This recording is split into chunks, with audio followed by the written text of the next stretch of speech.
But maybe more interesting is the other direction in dimensionality. What about the fourth dimension? Now, to approach that, let's consider a cube. We can imagine a cube in the following way. You take a line segment and move it at right angles to itself in equal length. That makes a square.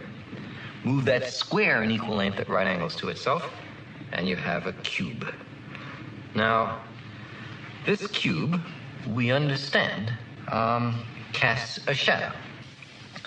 And that shadow we recognize.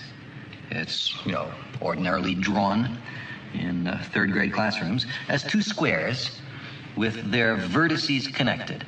Now, if we look at the shadow of a three-dimensional object in two dimensions, we see that, in this case, not all the lines appear equal. Not all the angles are right angles. The three-dimensional object has not been perfectly represented in its projection in two dimensions, but that's part of the cost of losing a dimension in the projection. Now, let's take this three-dimensional cube and project it, carry it through a fourth physical dimension. Not that way, but at right angles to those three directions. I can't show you what direction that is, but imagine that there is a fourth physical dimension. In that case, we would generate a four-dimensional hypercube, which is also called a tesseract. I cannot show you a tesseract because I and you are trapped in three dimensions.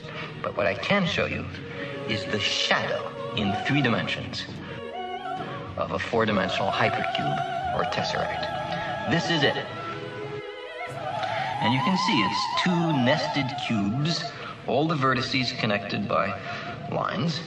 And now the real tesseract in four dimensions would have all the lines of equal length and all the angles right angles. That's not what we see here, but that's the penalty of projection.